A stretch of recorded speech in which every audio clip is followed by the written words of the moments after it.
Շատ թեթև խոսեցիք Լևոն Քոչարյանի վերջին ելույթի մասին, գուցե վերջինը չէր, վերջին ամենահայտնի ելույթը, որոշ շրջան հարաբերական անդորից հետո իշխանությունը նորից սկսել է շատ սուր թիրախավորել ձեր քաղաքական թիմին եւ Լևոն Քոչարյանի այդ հայտնի ելույթին հետեւած իրադարձությունները դրա վառ օրինակն են ու գրեթե օր չի անցնում, որ ԿՊԱ-կանների եւ Հայաստան խմբակցության պատգամավորների միջև սուր բանավեճեր չլինեն, որոնք հասնում են ընդհանուր ձեռնամարտի ու հայհոյանքների։ Ինչպես եք ընդհանուր առմամբ գնահատում այն, ինչ կատարվում է խորհրդարանում այսօր։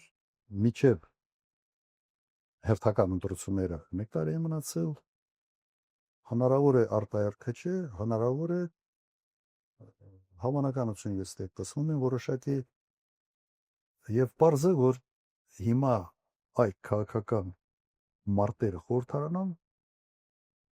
պիտի սրվի եւ իմ գնահատականով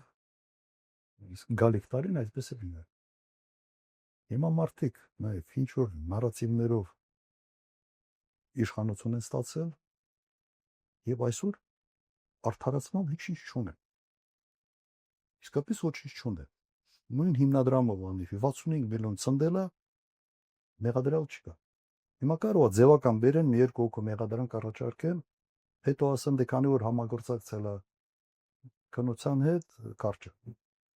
Ազնիվ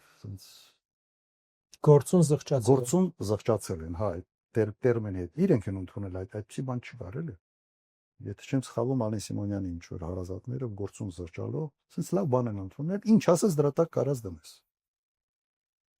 Ինչ որ քաոսան նոխազ են գտնելու, վրան ինչ որ մի բան կապեն, մեկին կարան տանեն մի թեթև ինչ որ մի իբրև պատեշտան բան։ Փողով նստելու ինչ որ ինստիտուտ էլ է այս ամեր մոտ կարծում եմ առաջանալու, այդ կինոյի պես է որ ասում է բանի ժամանակ նստել է Նիկոլայ Պերուի ժամանակ, հետո Նիկոլայ Երրորդի ժամանակ, այն Աստապ Բենդերին այդ ֆիլմերը կար, չէ։ Հիմա սուրանինելու այդ պայքարը։ Մարդիկ գիտեն ինչ են իրենք արել եւ այդ գիտակցությունը ուղղակի բերում է այս ներվային դրսևորումների։ Իսկապես գիտեն ինչ են։ Չեմ կարծում այդ աստիճանի ապուշ չեն։ Եվ պատասխան տալու ժամանակը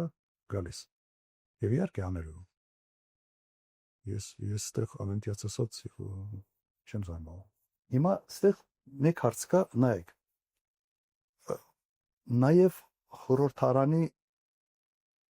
ղեկավարությունը հիմնական սադրող այդպիսի դրսևորումների սադրող անձիկ է։ Ես որ նայում եմ,